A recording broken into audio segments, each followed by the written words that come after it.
Hi everyone, we are the Group 1 and we will be talking about society and education. But before that, let me first share to you our subtopics.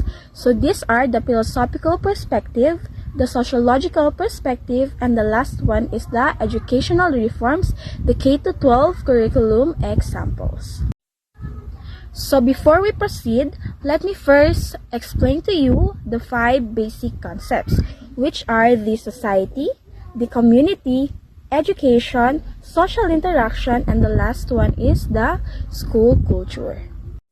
So let's now start with society. So what is society? Society is a group of people who live together in an organized way, making decisions about how to do things and sharing the work that needs to be done. So all people in a country or in several similar countries can be referred to as a society.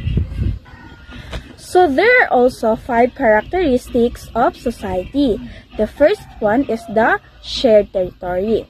Second one is the shared culture. Third one is the shared institutions. The fourth one is the shared activities. And the last one is the organized relationships. So let's now move on to community. So community is a social unit or a group of people with shared socially significant characteristics such as place, set of norms, culture, religion, values, customs, and identity. So there are also 5 examples of community. The first one is the neighborhood community. Second one is religious community. Third one is volunteer community. Fourth one is the business community. And the last one is the brand community. So next one is the education. So education is the transmission of knowledge, skills, character traits, and manifest in various forms.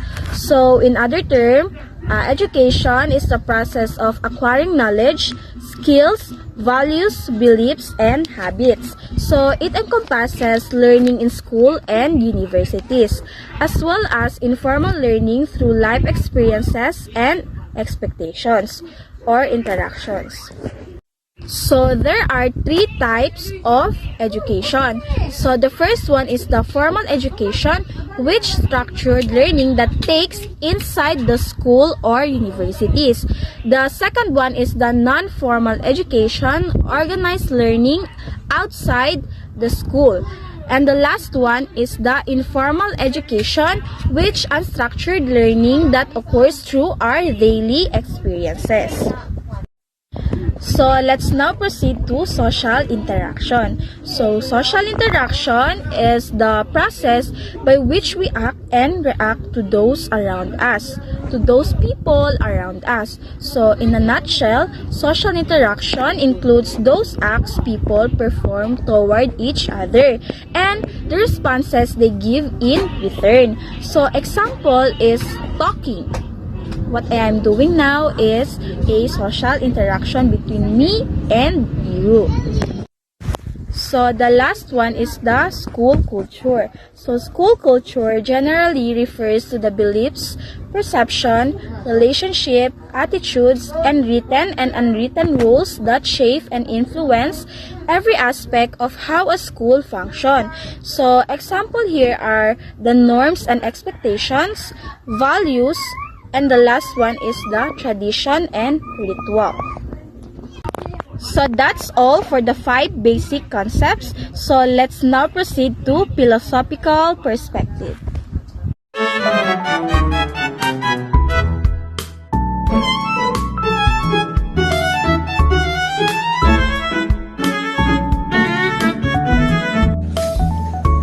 Good day everyone. Today we're going to discuss about idealism, but before that, let me introduce myself. My name is Eugene Tolian Lamani from BPED 1B. Enjoy watching. What is idealism? Idealism is a philosophical perspective that emphasizes the importance of ideas, values, and mental concepts in shaping reality in the search for truth, beauty, and justice. In Greek, they believe that idealism is an idea, that which is by nature clear, intelligible, that which has form.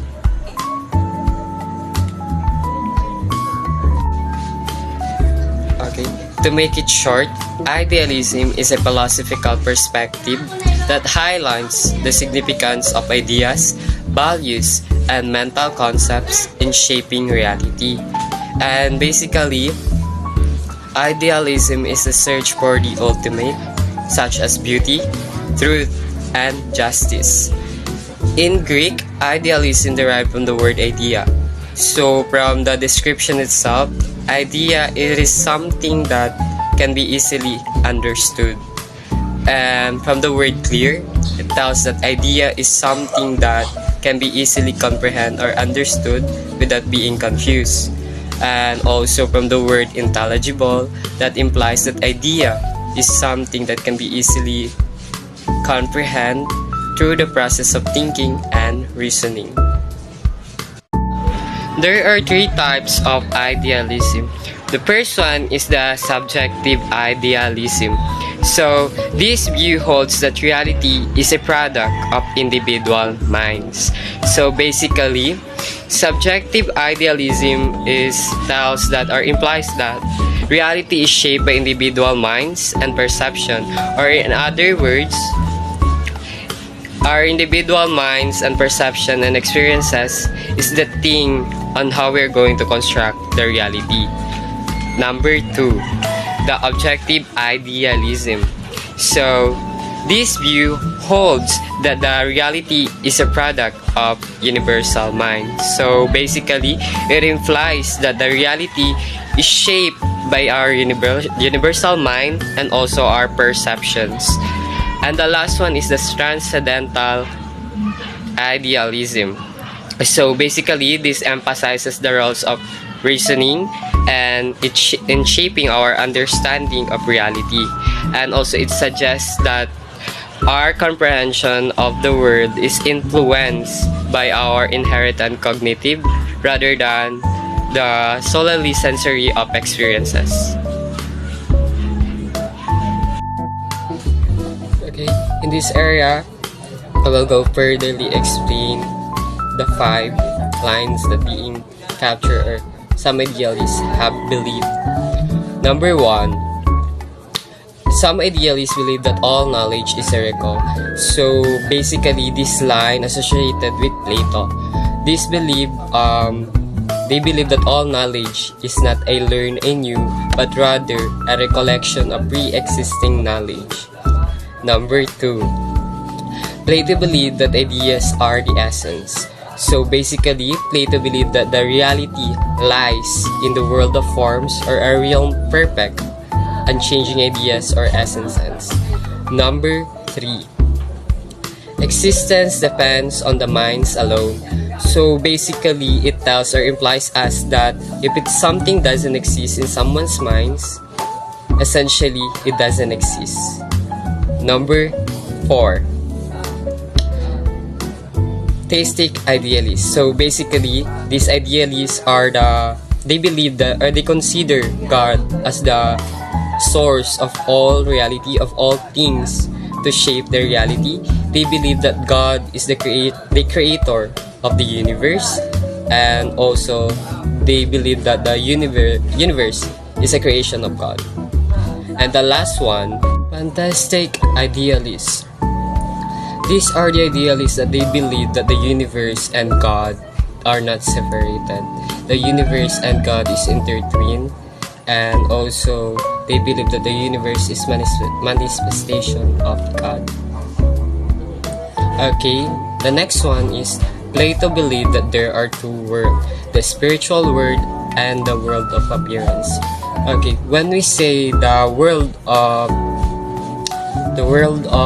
spiritual or the world of forms, this is when we perceive that the reality is a perfect. When we perceive that there is always a perfection in everything. There's perfect thing regardless of what they are. And the world of appearance is when we perceive the reality with our senses when we perceive that there's full of imperfect things and imperfect people, and when we have our limited knowledge. So, for further explanation, for instance, shadows on the cave wall. Okay, imagine that. People are being chained in that cave and they only see shadows presented on the wall, and that shadow represented the limited understanding of the physical world, and the materials of the object on that casting that shadows, that's what we call the world of forms. Gets? Okay. That could be all. Thank you.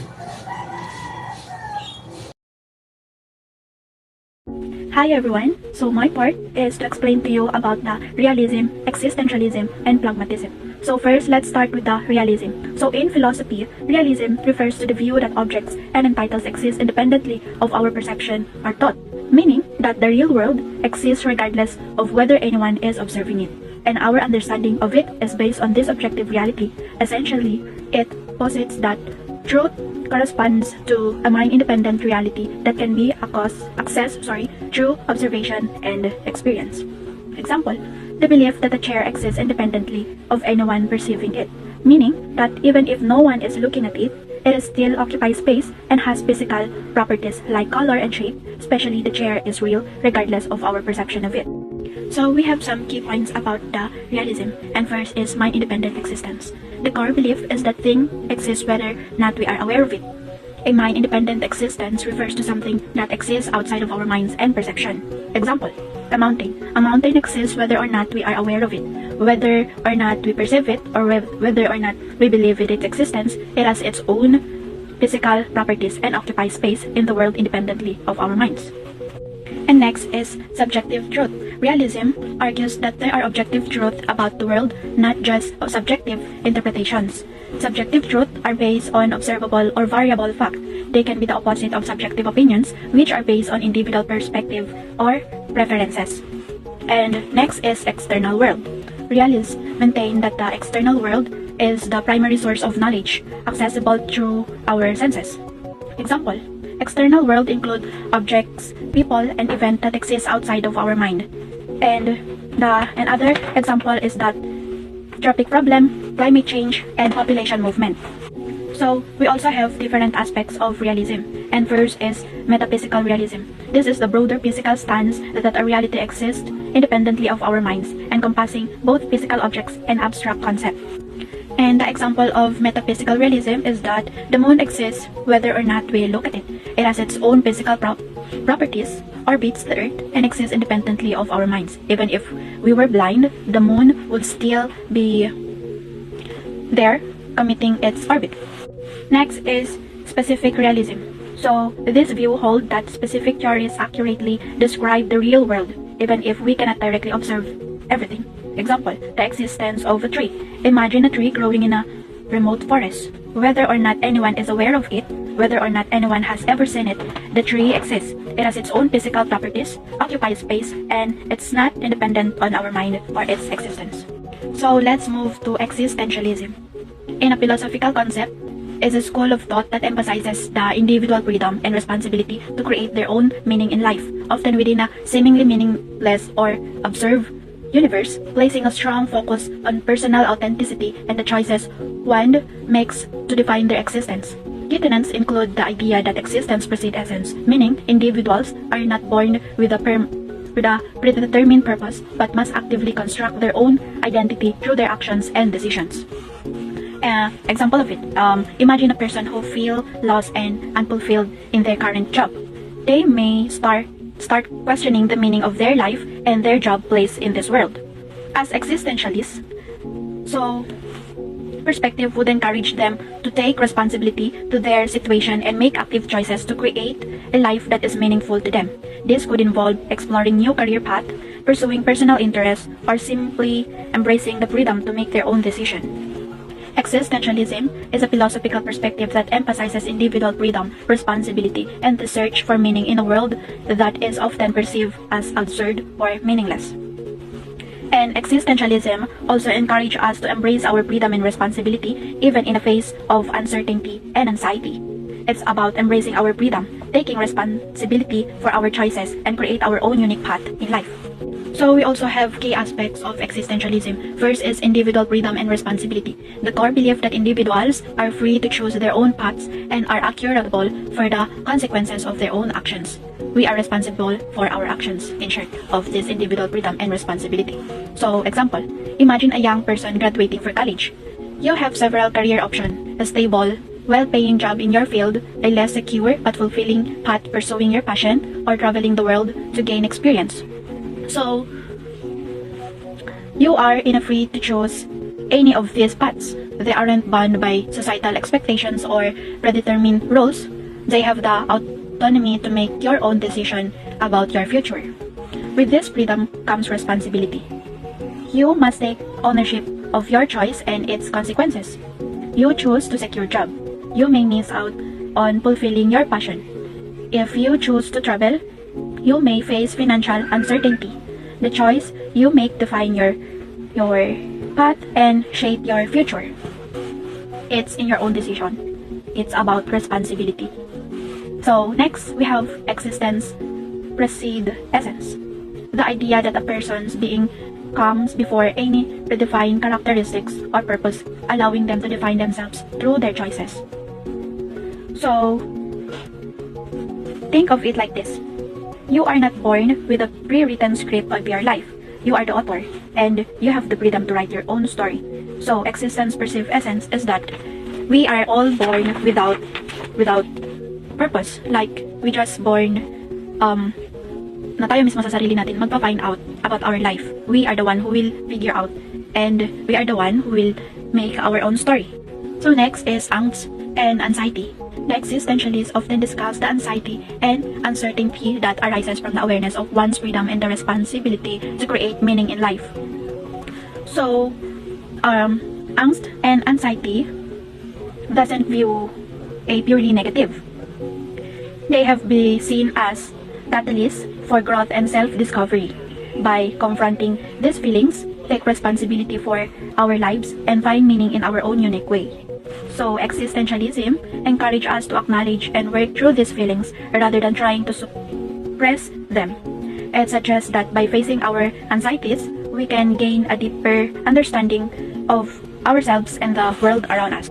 So next is authenticity. So, living in accordance with one's true self and making choices that reflect one's own values rather than conforming to societal pressure. Example, imagine someone who always felt down to art but pursued a more traditional career path to please their family. An existentialist perspective might encourage them to reevaluate their choices and find a way to incorporate art into their life, even if it means making significant changes. So, authenticity is not about being perfect or achieving some ideal state. It's about being honest with yourself, embracing your individuality, and living a life that is truly your own. So, next is the absurd. The perception that the universe lacks inherent meaning or purpose, leaving individuals to grapple with the absurdity of existence. The absurd in a central concept is in existentialism, describing the inherent conflict between our human desire for meaning and the meaningless of the universe. It highlights the gap between our longing for purpose and the reality of the world without inherent meaning. So the last one is pragmatism. In philosophy, pragmatism is a school of thought that emphasizes the practical consequences and usefulness of ideas, meaning that the truth or value of a concept is determined by its real-world applications and ability to solve problems rather than by abstract theoretical considerations. So, pragmatism is that focus on action and results, rejection of abstract theories, emphasis on experience, truth as a process. So, in pragmatism, only those things that are experienced or observed are real. So, kung hindi natin siya na-observe, kung hindi natin siya nakikita, in pragmatism, it is not real. It is not true. If it is not working, it is not true. That's all, everyone. Thank you for listening.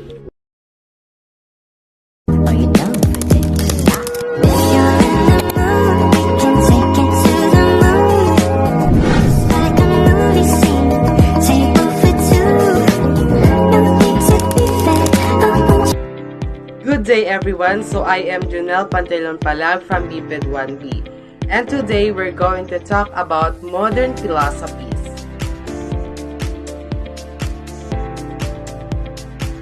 So, what is modern philosophy? Modern philosophy refers to a period of philosophical inquiry that emerged in Western Europe during the 17th and 19th centuries. It is characterized by a shift in focus from medieval scholasticism to a more human-centered approach, emphasizing reason, experiences, and the individual.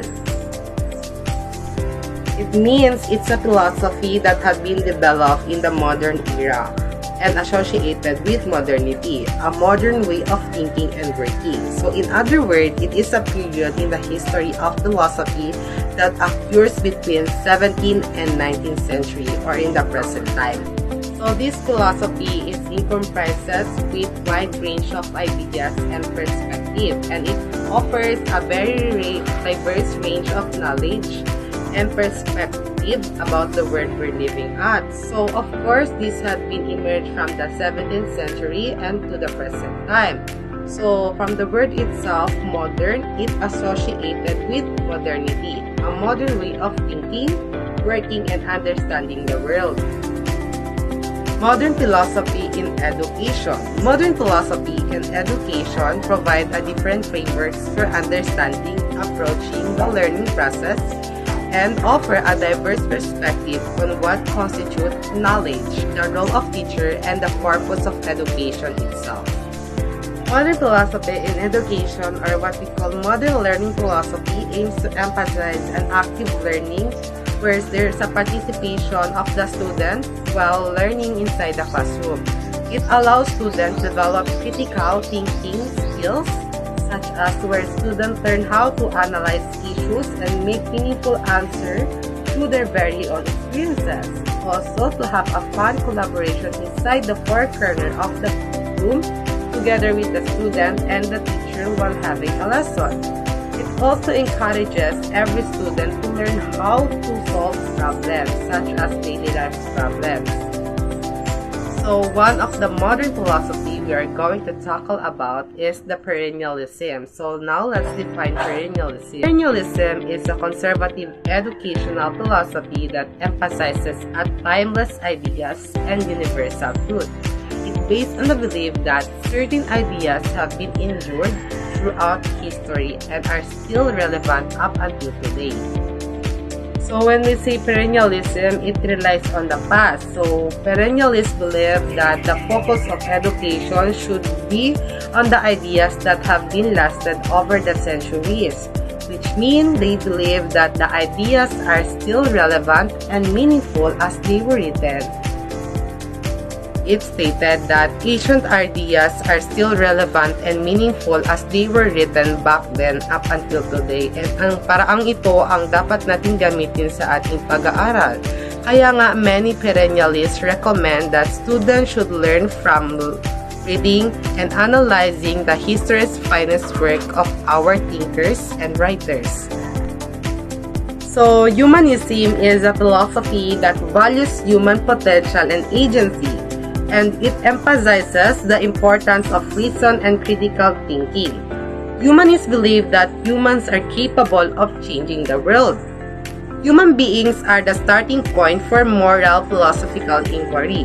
So basically, humans have free will and ability to self-actualize, and humans are inherent good with their subjective reality, and it is valuable for them. Humanism approach that emphasizes the fulfillment of human potential or who we are as human. Humanistic in education is tend to focus on the felt concern and interest of the student intertwined with their intellect. It is the belief that the overall mood of and feeling of the student can be or either hinder or foster the process of their learning.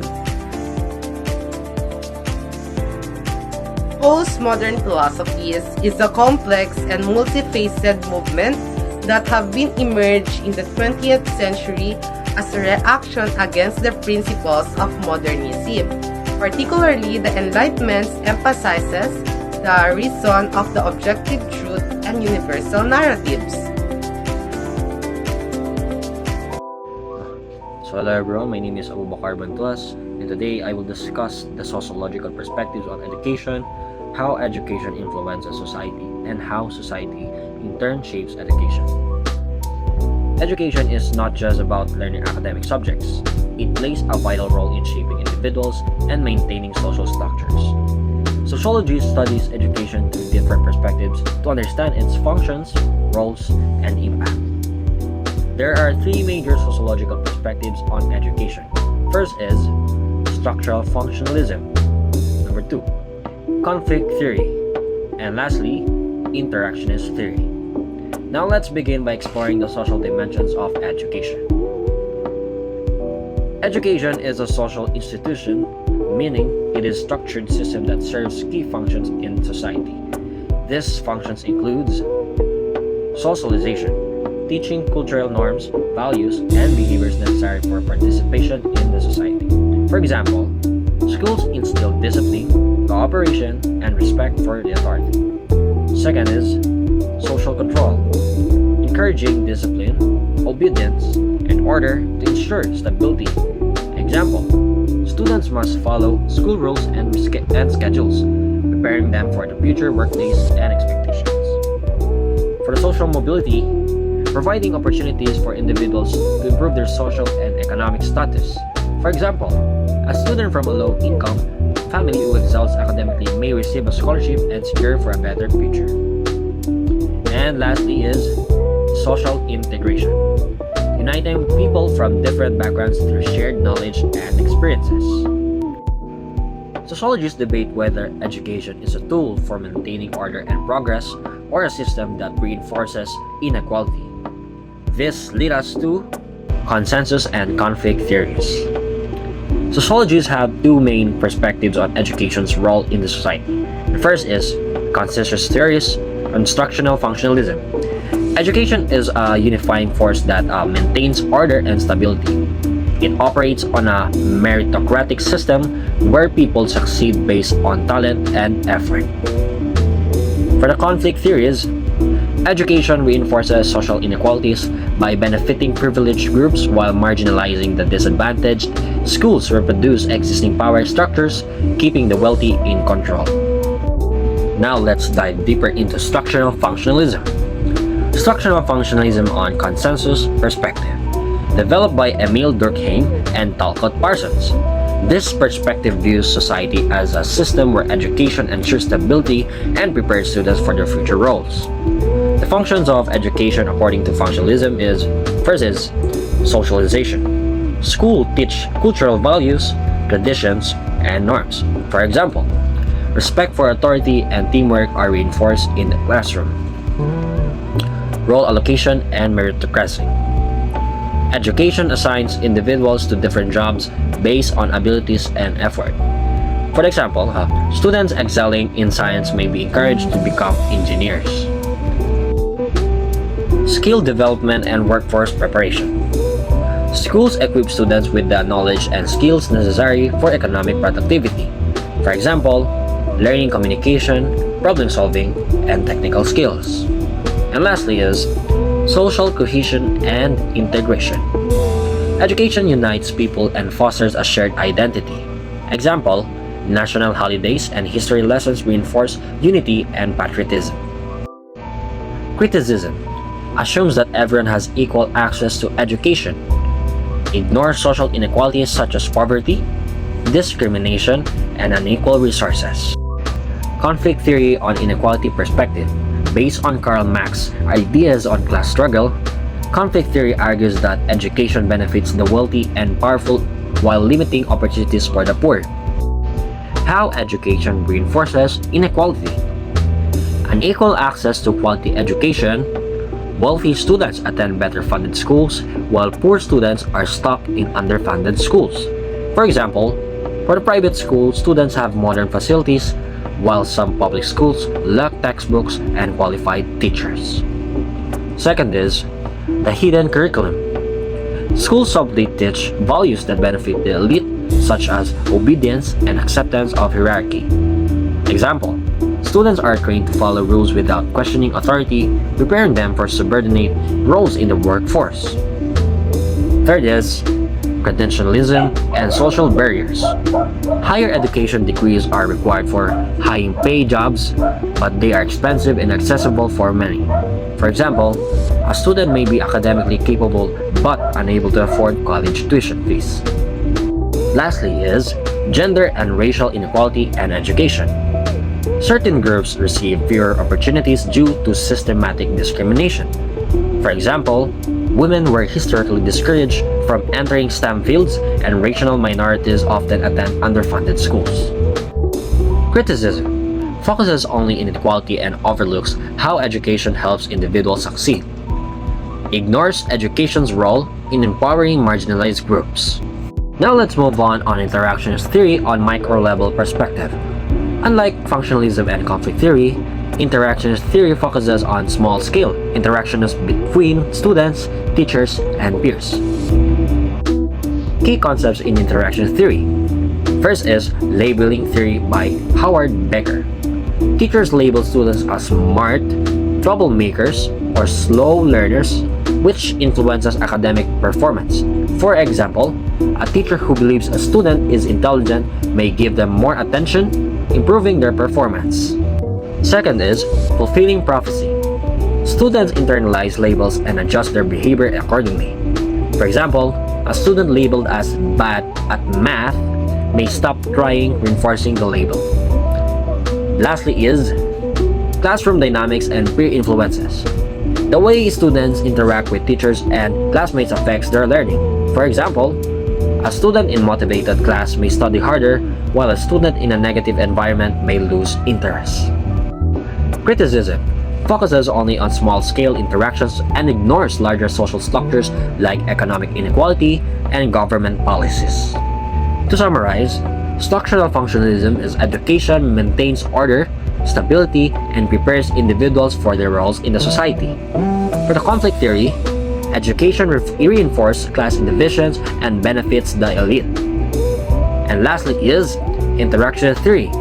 Education shapes identity through daily classroom interactions. Each perspective provides valuable insights into the role of education in society. By understanding these perspectives, we can critically analyze the education system and consider ways to make it more equitable and effective for everyone.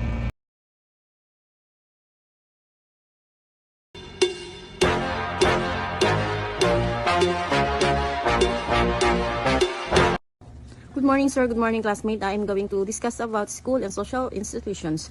School, a formal institution primarily dedicated to teaching and learning, usually for students and adolescents. School provide a structured environment where students receive instructions in various subjects from qualified teachers. School play crucial it is shaping and societies. They impart knowledge, skill, and values that prepare students for future role in society.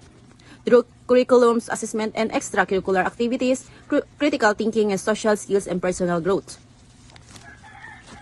School where students learn. School where the students develop their knowledge. For example, in elementary school, focus on foundations like foundational skill like reading, writing, math, and basic science.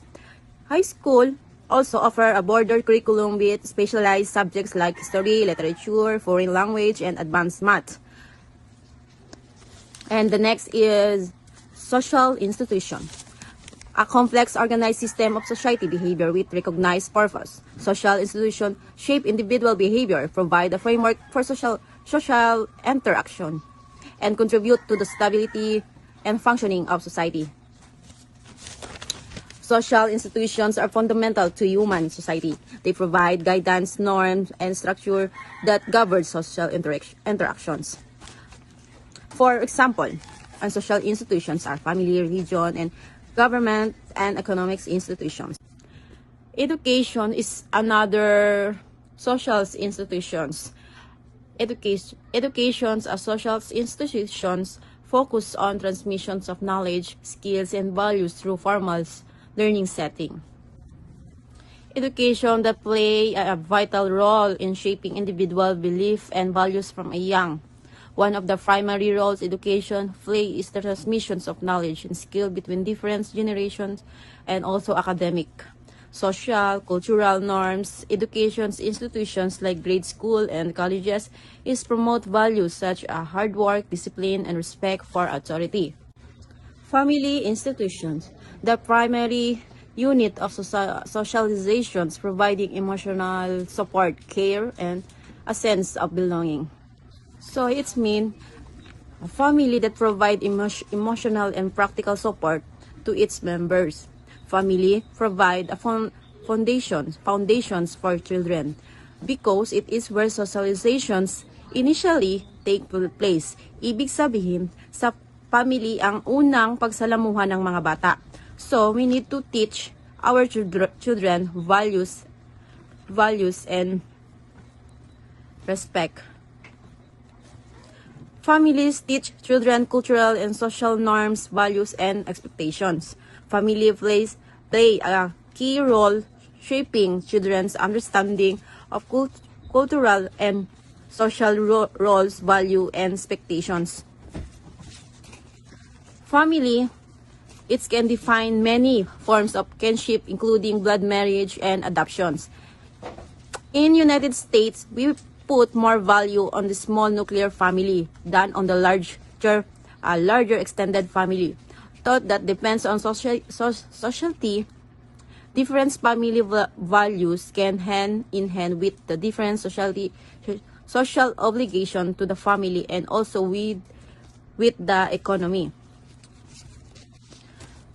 A family can be married couple or a single parents or step families or gay couple, adopting family generation, skip where grandparents take care of little one. Or some other unit I haven't mentioned. There is no one uniform type of family. When we talk about family, we have to talk about marriage and divorce. News families often begin with marriage when people join together and begin a life together. For example, some families may emphasize the importance of self-sufficiency and individualism, meaning you should prioritize the good of society. So, mas uunahin mo yung kapakanan ng society mo kaysa sa sarili mong kapakanan. Religions is another institutions. Religions provide a system of belief, ritual, and values that offer meaning and purpose in life. Religions that provide the moral framework of belief, virtual more that guide individuals and communities. Religion is the strength values such as compassion, forgiveness, and charity.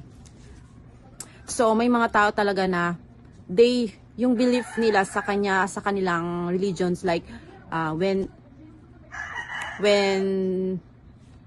pag may dumating sa kanila na calamities or yung like bagyo, they just pray and they believe na they just pray na kaya nilang malagpasan ang krisis na dumating sa kanilang buhay, like yung malampasan nila na nagkaroon ng baha or nagkaroon ng bagyo, nawalan sila ng mga hanap buhay. So they just pray, they believe. Just may mga tao talaga na through ritual and pray, go to church, and etc. Religiosity or how religious a person, it can range from private belief to spiritual rootedness to institutionalized religions. Ito na yung mga religion na like Christianity, Islam, Judaism, Buddhism, Hinduism. Every religions, we have a different belief po talaga. So we need to respect talaga sa may kanya-kanyang religions. Some people po talaga, they just reading the Bible but not attending church. Some of the people po na they not believe church. For example, sa mga Muslim, Islam where Muslim pray five times a day and observes Ramadan. Role of religions in society by embracing cultures, values, and social structures, also providing meaning, purpose. Shaping culture values, moral guides, cultural practices. It implements culture practices, traditional and norms, helping people live and interact. Shaping, providing meaning and purpose, emotional comfort. Religious practices and belief can offer comfort and solace in times of crisis or hardship. So dito na yung pumapasok na pag may dumating sa kanila ng mga like bagyo, nawalan sila ng mga hanap buhay or may nawalan sila ng tahanan, they just pray po na God will provide, God will help them to survive po sa nangyari sa buhay nila. These institutions are essential for maintaining social order, transmitting cultural values, and fostering human connection in society. Good day, everyone. So now I will be discuss about economic institution. So economic institution encompasses the formal and informal rule and ensures that regulate economic activity in a society, influencing resource allocation, production, distribution, and economic interaction.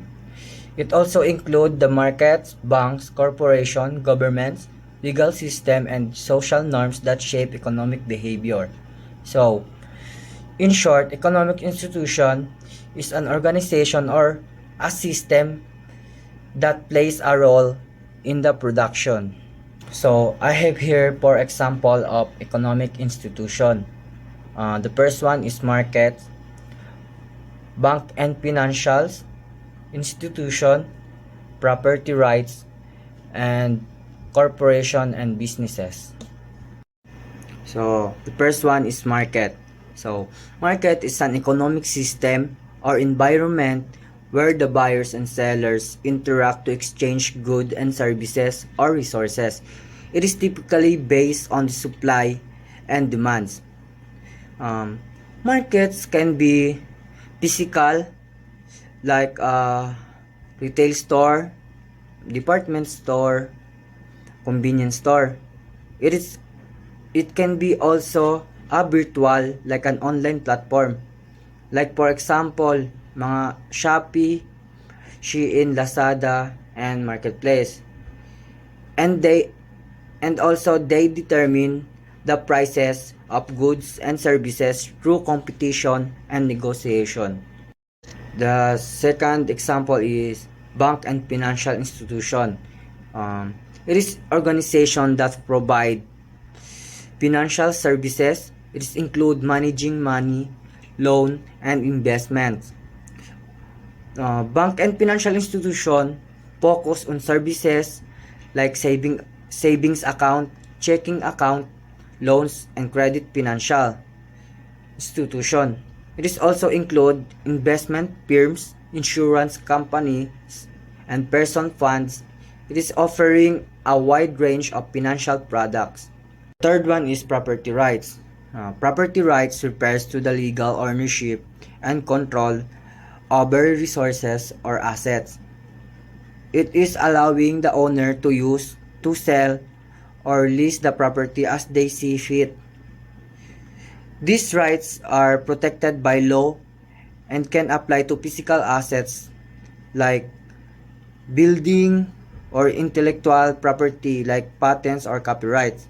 Like for example, if you own a house, you have the property rights over it, meaning you can live in it or to sell it or make it rent to others. Because a company that holds a patent for a new invention has property rights over that invention. It is preventing others from using or selling it without permission. The last one is corporation and businesses.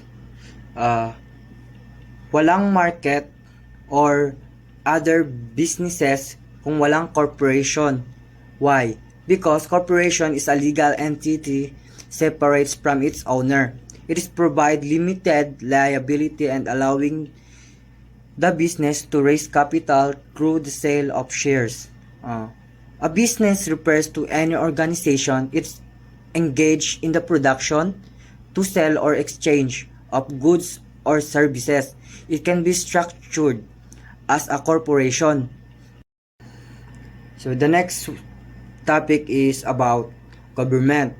The government is an organization that governs a political unit, enforcing laws, policies, and regulations to maintain order, provide public services, and ensure citizens' welfare.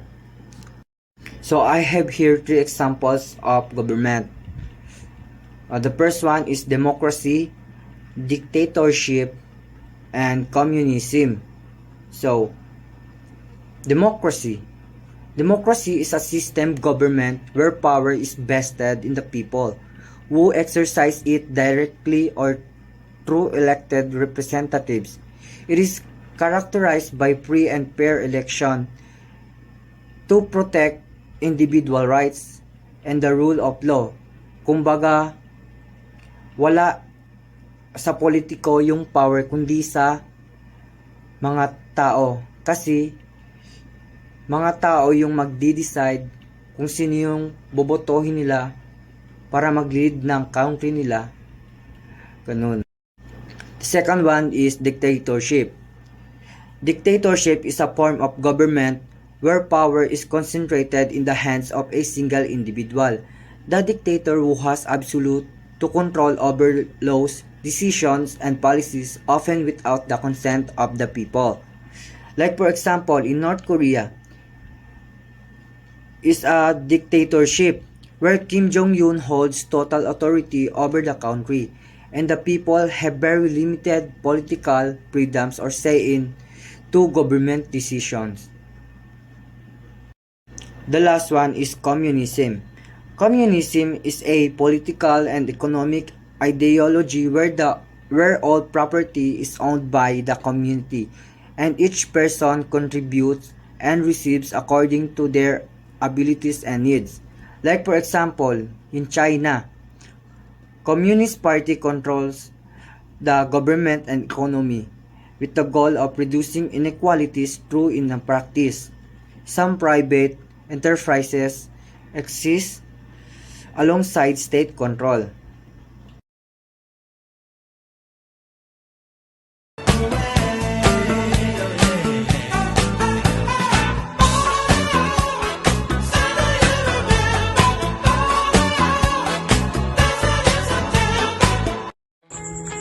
Hi everyone, this video explores how Education 4.0 and K-12 reforms shaping the future of learning. Let's start first with the Education 4.0 responding to the demands of society. Education 4.0 is a modern approach to education that aligns with the Fourth Industrial Revolution. It emphasizes skills such as problem-solving, collaboration, and adaptability, and incorporates technology and personalized learning to prepare students for the evolving job market and societal needs. The name Education 4.0 comes from Fourth Industrial Revolution industry. 4.0 is when new technologies like AI, the Internet of Things, and automation are changing how things are made and done. It also uses a lot of technologies like online learning platforms or educational apps. This means that education is tailored or adjusted to each student's needs and learning style. Here are some key features of Education 4.0. Please take time to read. Learner-centered. Education is not the same for every student. Instead, it looks at what each individual students need and what they enjoy. Example, students like drawing and painting. The teachers will give them more activities related to art. This way, the student is more interested and will learn better. Lifelong learning. Learning does not end when you finish school. Even when you're adult, you can keep learning new things. Competency-based. It's not enough to just remember facts. You need to learn skills that you can use in real life. For an example, we need to use math to manage our money, like how to budget or calculate how much to save. Interdisciplinary. Different subjects are combined together. You don't just learn one subject on its own. Inclusive and equitable. Inclusive means people with different background, abilities, and need are all included in education system. This could be children with disabilities, those from poor families, or from different ethnic group. Equitable means that everyone gets a fair share of resources and opportunities in education. Hey, are you still there? Since we're done discussing about the 4.0, let's now move forward to educational reform. The K-12 curriculum is a major example of educational reform in the Philippines. It's a comprehensive education system that aims to provide students with a more relevant and globally competitive education. K-12 makes education better and helps students compete globally. This curriculum focuses on teaching 21st century skills like vocational and technical stuff. It also works on training teachers as well. The K-12 curriculum in the Philippines was implemented in 2013 to improve the quality of education and enhance global competitiveness. It added 2 years to basic education, focusing on developing 21st century skills including technical vocational education. The curriculum aligns with international standards and emphasizes teachers' training. It was fully implemented in 2018. With a phased approach to ensure effective transition, the primary objectives are to provide quality education, improve access and equality, and foster lifelong learning.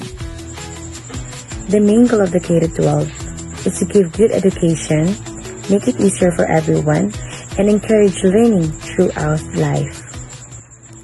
Thank you for watching, and I hope you learned something from this video. Toodles!